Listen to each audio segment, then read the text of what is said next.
Chapter 18. Examination of the BAB at Tabriz.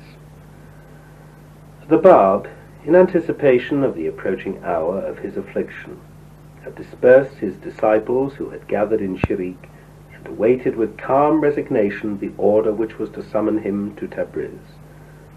Those into whose custody he was delivered thought it inadvisable to pass through the town of Kui, which lay on their route to the capital of Azerbaijan. They decided to go by way of Urumiyeh, and thus avoid the demonstrations which the excited populace in Kui were likely to make as a protest against the tyranny of the government. When the BAB arrived at Urumiyeh, Malik Kazim Mirza ceremoniously received him, and accorded him the warmest hospitality. In his presence, the prince acted with extraordinary deference, and refused to allow the least disrespect on the part of those who were allowed to meet him. On a certain Friday, when the BAB was going to a public bath, the prince, who was curious to test the courage and power of his guest, ordered his groom to offer him one of his wildest horses to ride. Apprehensive lest the BAB might suffer any harm, the attendant secretly approached him and tried to induce him to refuse to mount a horse that had already overthrown the bravest and most skilful of horsemen. "Fear not," was the BAB's reply. "Do as you have been bidden, and commit us to the care of the Almighty." The inhabitants of Urumiyeh, who had been informed of the intention of the prince, had filled the public square, eager to witness what might befall the BAB. As soon as the horse was brought to him, he quietly approached it, and taking hold of the bridle which the groom had offered him, gently caressed it and placed his foot in the stirrup.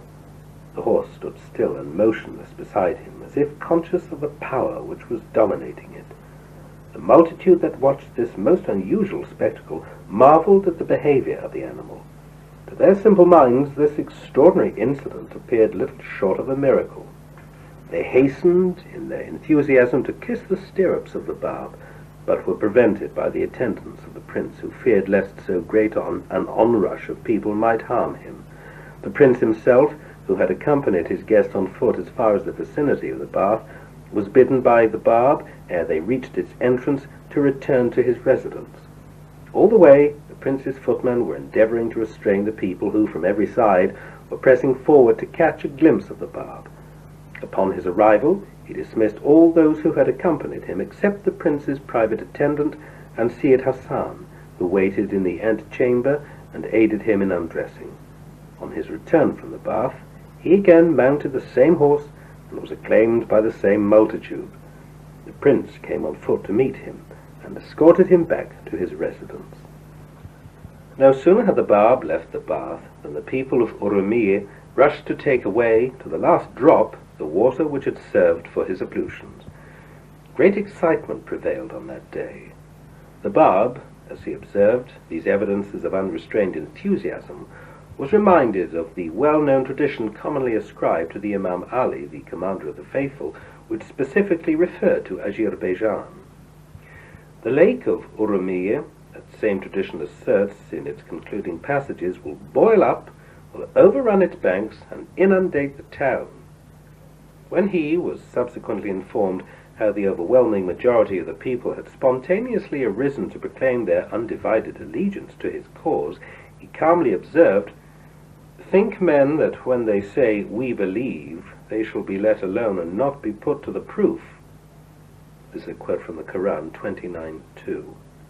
This comment was fully justified by the attitude which that same people assumed towards him when the news of the dreadful treatment meted out to him in Tabriz reached them. Hardly a handful among those who had so ostentatiously professed their faith in him persevered in the hour of trial in their allegiance to his cause. Foremost among these was Mullah Imam Vardi, the tenacity of whose faith no one except Mullah Jalil-i Urumi, a native of Urumiyeh and one of the letters of the living, could surpass. Adversity served but to intensify the ardour of his devotion, and to reinforce his belief in the righteousness of the cause he had embraced. He subsequently attained the presence of Baha'u'llah, the truth of whose mission he readily recognized, and for the advancement of which he strove with the same fevered earnestness that had characterized his earlier strivings for the promotion of the cause of the BAB. In recognition of his long-standing service, he, and also his family, were honored with numerous tablets from the pen of Baha'u'llah, in which he extolled his achievements and invoked the blessings of the Almighty upon his efforts. With unflinching determination, he continued to labor for the furtherance of the faith until past 80 years of age, when he departed this life. The tales of the signs and wonders which the Bab's unnumbered admirers had witnessed were soon transmitted from mouth to mouth, and gave rise to a wave of unprecedented enthusiasm which spread with bewildering rapidity over the entire country. It swept over Tehran and roused the ecclesiastical dignitaries of the realm to fresh exertions against him. It trembled at the progress of a movement which, if allowed to run its course, they felt certain would soon engulf the institutions upon which their authority, nay, their very existence depended. They saw on every side increasing evidences of a faith and devotion such as they themselves had been powerless to evoke, of a loyalty which struck at the very root of the fabric which their own hands had reared, and which all the resources at their command had as yet failed to undermine. Tabriz in particular was in the throes of the wildest excitement. The news of the impending arrival of the Bab had inflamed the imagination of its inhabitants, and had kindled the fiercest animosity in the hearts of the ecclesiastical leaders of Azerbaijan. These alone, of all the people of Tabriz, abstained from sharing in the demonstrations with which a grateful population hailed the return of the Bab to their city. Such was the fervour of popular enthusiasm which that news had evoked, that the authorities decided to house the Bab in a place outside the gates of the city. Only those whom he desired to meet were allowed the privilege of approaching him. All others were strictly refused admittance. On the second night after his arrival, the Bab summoned Azim to his presence, and, in the course of his conversation with him, asserted emphatically his claim to be none other than the promised Qaim. He found him, however, reluctant to acknowledge this claim unreservedly. Perceiving his inner agitation, he said, "Tomorrow I shall, in the presence of the Wali Ad, which is the heir to the throne, and in the midst of the assembled ulamas and notables of the city, proclaim my mission. Whoso may feel inclined to require from me any other testimony besides the verses which I have revealed, let him seek satisfaction from the Qaim of his idle fancy." I have heard Azim testify to the following. That night I was in a state of great perturbation. I remained awake and restless until the hour of sunrise. As soon as I had offered my morning prayer, however, I realized that a great change had come over me. A new door seemed to have been unlocked and set open before my face. The conviction soon dawned upon me that if I were loyal to my faith in Muhammad, the Apostle of God, I must needs also unreservedly acknowledge the claims advanced by the Bab, and must submit without fear or hesitation to whatever he might choose to decree. This conclusion allayed the agitation of my heart. I hastened to the Bab and begged his forgiveness. "It is a further evidence of the greatness of this cause," he remarked, "that even Azim, which literally means great, should have felt so exceedingly troubled and shaken by its power and the immensity of its claim. Rest assured," he added, "the grace of the Almighty shall enable you to fortify the faint in heart, and to make firm the step of the waverer. So great shall be your faith, that should the enemy mutilate and tear your body to pieces, in the hope of lessening by one jot or tittle the ardour of your love, he would fail to attain his object. You will, no doubt, in the days to come, meet face to face him who is the Lord of all the worlds, and will partake of the joy of his presence." These words dispelled the gloom of my apprehensions. From that day onward, no trace of either fear or agitation ever again cast its shadow upon me. The detention of the Bab outside the gate of Tabriz failed to allay the excitement which reigned in the city. Every measure of precaution, every restriction which the authorities had imposed, served only to aggravate a situation which had already become ominous and menacing. Haji Mirza Akazi issued his orders for the immediate convocation of the ecclesiastical dignitaries of Tabriz in the official residence of the governor of Azerbaijan, for the express purpose of arraigning the Bab and of seeking the most effective means for the extinction of his influence. Haji Mullah Mahmud, entitled the Nizamul Ulama, who was the tutor of Nasiruddin Mirza and Wali Ahd, Mullah Muhammad-i Mamakani, Mirza Ali Ashgar, the Sheikhul Islam, and a number of the most distinguished sheikhs and doctors of divinity were among those who had convened for that purpose. Nasiruddin Mirza himself attended that gathering. The presidency belonged to the Nizamul Ulama, who, as soon as the proceedings had begun, in the name of the assembly commissioned an officer of the army to introduce the Bab into their presence. A multitude of people had meanwhile besieged the entrance of the hall, and were impatiently awaiting the time when they could catch a glimpse of his face. They were pressing forward in such large numbers that a passage had to be forced for him through the crowd that had collected before the gate. Upon his arrival, the Bab observed that every seat in that hall was occupied except one, which had been reserved for the Wali Ahd. He greeted the assembly, and without the slightest hesitation proceeded to occupy that vacant seat. The majesty of his gait, the expression of overpowering confidence which sat upon his brow, above all, the spirit of power which shone from his whole being, appeared to have for a moment crushed the soul out of the body of those whom he had greeted. A deep, a mysterious silence suddenly fell upon them. Not one soul in that distinguished assembly dared breathe a single word. At last, the stillness which brooded over them was broken by the Nizamul Ulama. "Who do you claim to be?" he asked the Bab, "and what is the message which you have brought?" "I am," thrice exclaimed the Bab. I am the promised one. I am the one whose name you have for 1,000 years invoked, at whose mention you have risen, whose advent you have longed to witness, and the hour of whose revelation you have prayed God to hasten. Verily I say, it is incumbent upon the peoples of both the East and the West to obey my word and to pledge allegiance to my person."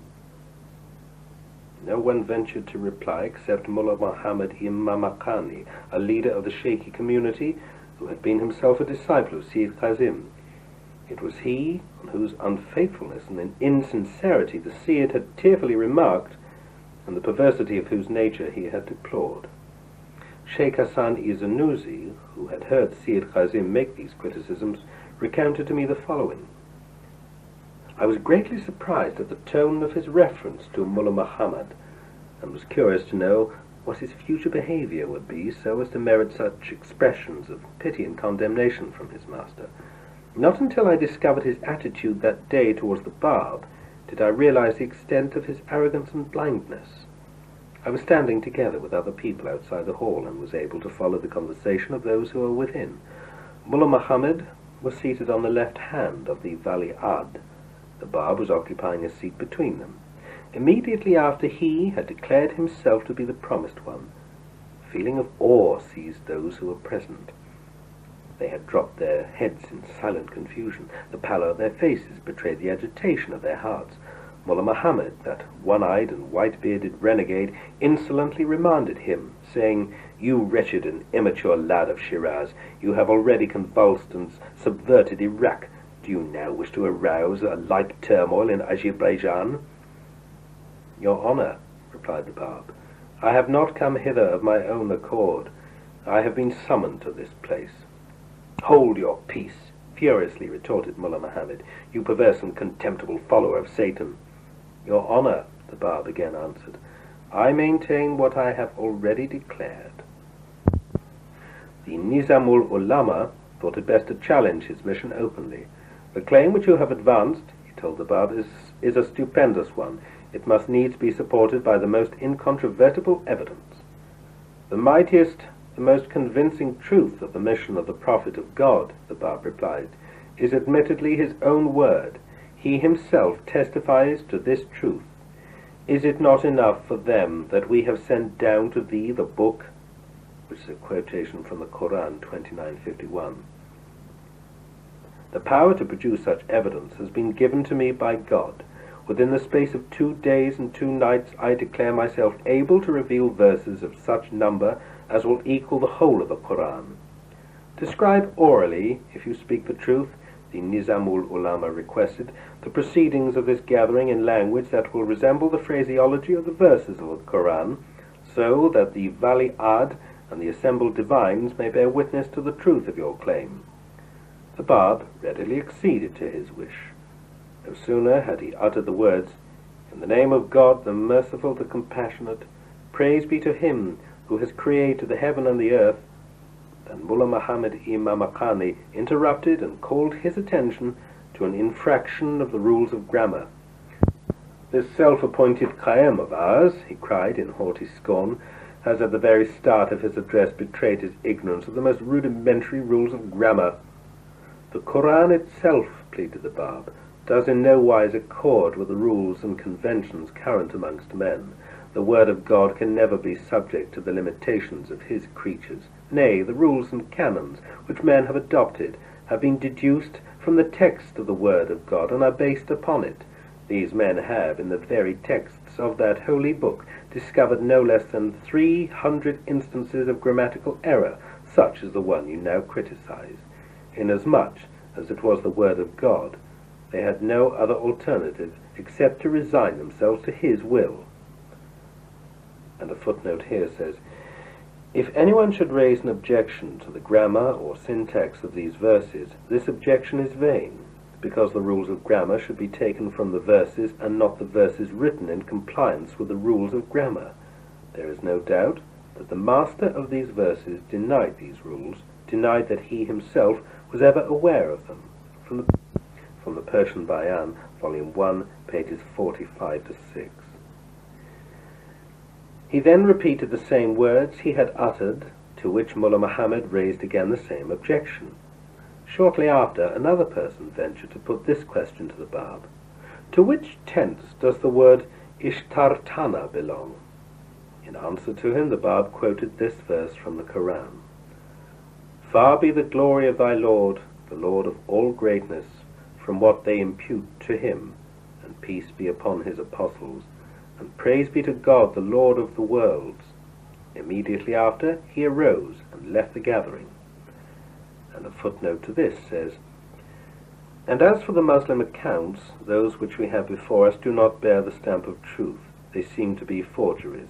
Knowing what we do of the Bab, it is probable that he had the best of the argument, and that the doctors and functionaries who attended the meeting were unwilling to put upon record their own fiasco." From Dr. T.K. Cheng's The Reconciliation of Races and Religions. The Nizamul Ulama was sorely displeased at the manner in which the meeting had been conducted. "How shameful," he was heard to exclaim later, "is the discourtesy of the people of Tabriz. What could possibly be the connection between these idle remarks and the consideration of such weighty, such momentous issues?" A few others were likewise inclined to denounce the disgraceful treatment meted out to the Bab on that occasion. Mullah Muhammad Imam Akhani, however, persisted in his vehement denunciations. "I warn you," he loudly protested, "if you allow this youth to pursue unhampered the course of his activities, the day will come when the entire population of Tabriz will have flocked to his standard. Should he, when that day arrives, signify his wish that all the ulamas of Tabriz, that the Baha'I himself, should be expelled from the city, and that he should alone assume the reins of civil and ecclesiastical authority, no one of you, who now view with apathy his cause, will feel able to oppose him effectually. The entire city, nay, the whole province of Azerbaijan, will on that day unanimously support him."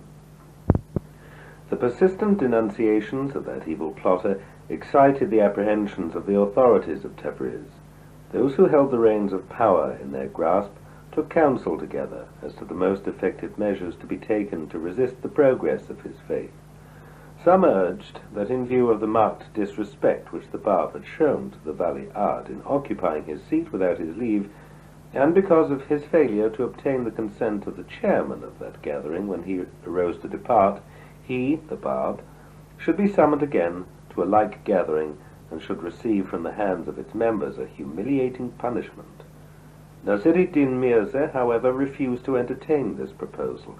Finally, it was decided that the Bab should be brought to the home of Mirza Ali Asghar, who was both the Sheikh-ul-Islam of Tabriz and a Seyyid, and should receive at the hands of the governor's bodyguard the chastisement which he deserved. The guard refused to accede to this request, preferring not to interfere in a matter which they regarded as the sole concern of the ulamas of the city. But Sheikh-ul-Islam himself decided to inflict the punishment. He summoned the Bab to his home, and with his hand 11 times applied the rods to his feet. That same year, this insolent tyrant was struck with paralysis, and after enduring the most excruciating pain, died a miserable death. His treacherous, avaricious, and self-seeking character was universally recognized by the people of Tabriz. Notoriously cruel and sordid, he was feared and despised by the people who groaned under his yoke and prayed for deliverance.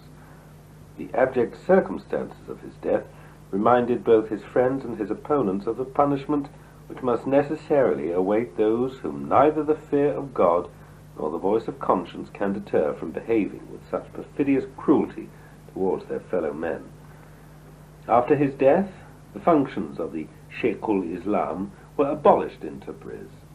Such was his infamy that the very name of the institution with which he had been associated came to be abhorred by the people. And yet his behavior, base and treacherous as it was only one instance of the villainous conduct which characterized the attitude of the ecclesiastical leaders among his countrymen towards the Bab. How far and how grievously have these erred from the path of fairness and justice! How contemptuously have they cast away the counsels of the prophet of God and the admonitions of the imams of the faith! Have not these explicitly declared that, quote, should a youth from Bani Hashim, the footnote says Hashim was the great-grandfather of Muhammad, be made manifest and summon the people to a new book and to new laws, all should hasten to him and embrace his cause? The quote ends here. Although these same imams have clearly stated that, again a quote, most of his enemies shall be the ulamas, end quote, yet these blind and ignorant people have chosen to follow the example of their leaders and to regard their conduct as the pattern of righteousness and justice. They walk in their footsteps, implicitly obey their orders, and deem themselves the people of salvation, the chosen of God, and the custodians of his truth. From Tabriz, the Bab was taken back to Shirik, where he was again entrusted to the keeping of Yahya Khan. His persecutors had fondly imagined that by summoning him to their presence they would, through threats and intimidation, induce him to abandon his mission. That gathering enabled the Bab to set forth emphatically, in the presence of the most illustrious dignitaries assembled in the capital of Azerbaijan, the distinguishing features of his claim, and to confute, in brief and convincing language, the arguments of his adversaries. The news of that momentous declaration, fraught with such far-reaching consequences, spread rapidly throughout Persia, and stirred again more deeply the feelings of the disciples of the Bab. It reanimated their zeal, reinforced their position, and was a signal for the tremendous happenings that were soon to convulse that land. No sooner had the Bab returned to Shirik than he wrote in bold and moving language a denunciation of the character and action of Haji Mirza Akazi.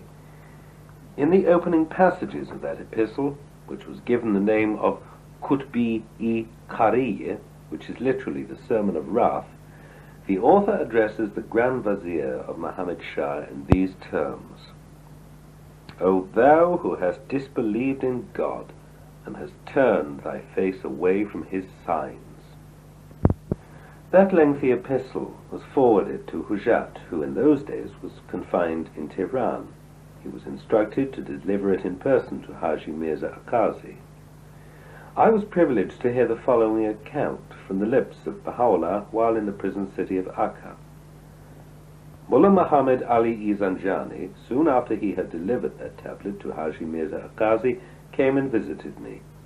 I was in the company of Mirza Masih-i Nuri, and a number of other believers when he arrived. He recounted the circumstances attending the delivery of the tablet, and recited before us the entire text, which was about 3 pages in length, and which he had committed to memory. The tone of Baha'u'llah's reference to Hujat indicated how greatly pleased he was with the purity and nobleness of his life, and how much he admired his undaunted courage, his indomitable will, his unworldliness, and his unwavering constancy.